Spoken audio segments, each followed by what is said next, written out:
Hey everybody, welcome back out to Superstition Mountain. It's a beautiful summery day, and we're answering some questions we've had from subscribers to the channel and from our website. And one of those was about different backswing positions, right? And how that affects what happens, I believe. Correct. Yeah, how they transition from those positions and the differences we see.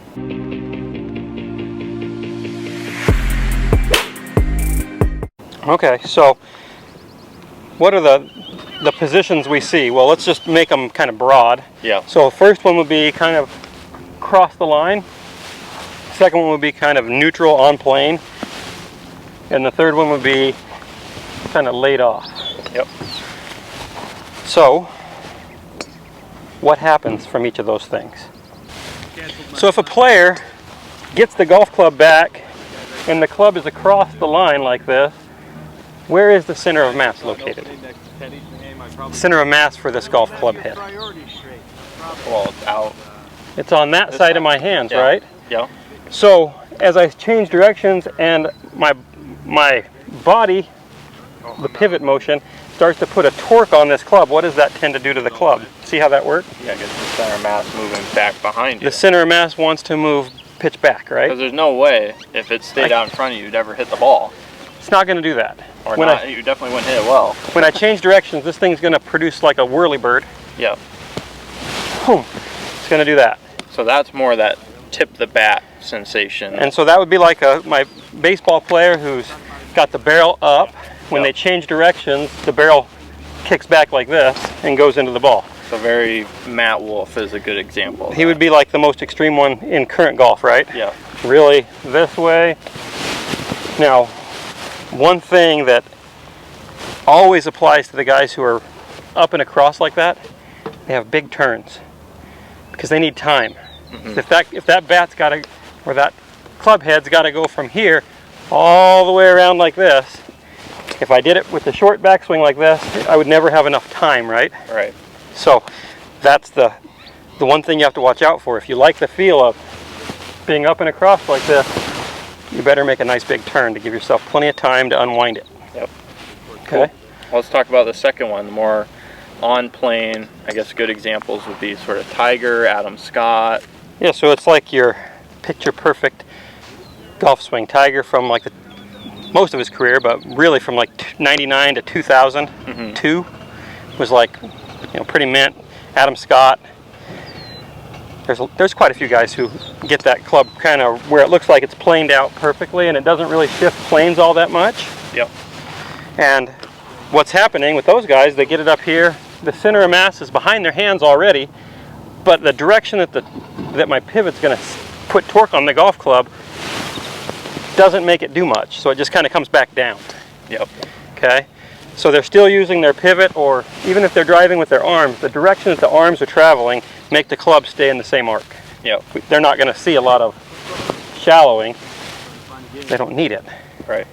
So it's going to be pretty much back and through. And I'd say the lead wrist in their swings looks pretty flat at that point. Would you agree with that? Generally, depending on their grip. There are guys who have strong grips who are maybe a little cupped. A little cupped and pretty neutral and neutral. The real thing is, it's how they use the weight of the golf club. They're basically using it up the plane, down the plane. There's not a lot of shifting in the plane. Right. And then there's the third variety, so that would be like your Rickie Fowler. He'd be a really good example of somebody who kind of swings it back here and it's laid off. Now where's that center of mass? It's way back behind. It's back here, behind my hands. And it's lower. Yeah. And so when my body starts to put this torque on the club starts to move in this way. It actually starts to stand up. There are guys like Sergio has a little bit of that, but he just drops the whole unit together and then tumbles it out. But at some point that thing's got to tumble out. Yep. And generally you're going to see it start to tumble out sooner. And guys who do that usually have shorter swings, like your John Rahms, your Rickie Fowler. Rickie has a big turn but a short arm swing. Yeah, like that. So let's see if I can hit him with all three. Oh boy.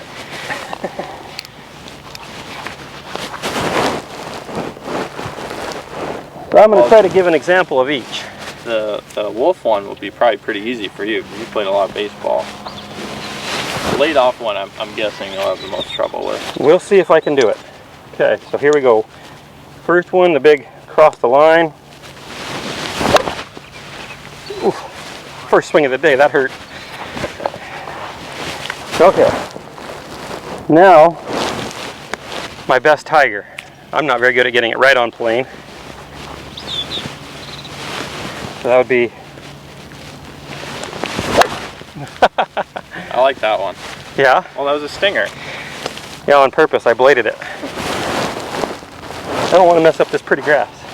Now, the hardest one for me is getting that thing kind of laid off with a little bit of flat left wrist or bow, like those guys do. What do you know? I hit that one the best. That was a tricky one. Well, I guess I was wrong. So we talked about some of the differences and the wrist conditions, where the center mass is on the club. What about some of the similarities?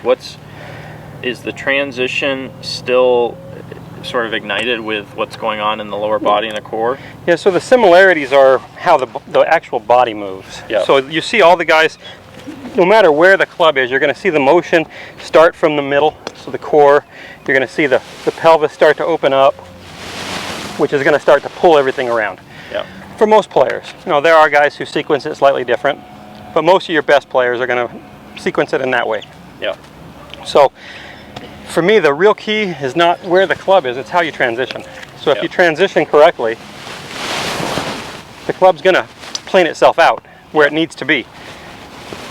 Yeah, it's always amazing when you look at that club at the delivery position from where they had it. Most of the time it matches. Yeah, most of them are pretty close to the same. When they get it here, it's going to be somewhere either in line with their hands or just slightly inside of their hands for almost every single player. When the club was here, here, or way over there. It didn't matter where it started, it's going to get to right there like that. Yeah, and that's why the pros are so good, because from here to here, it's magic. So. Which is, what really matters is your delivery, right? From here to here, if we're really good, you're going to be really good. Cool. Well, yeah, great.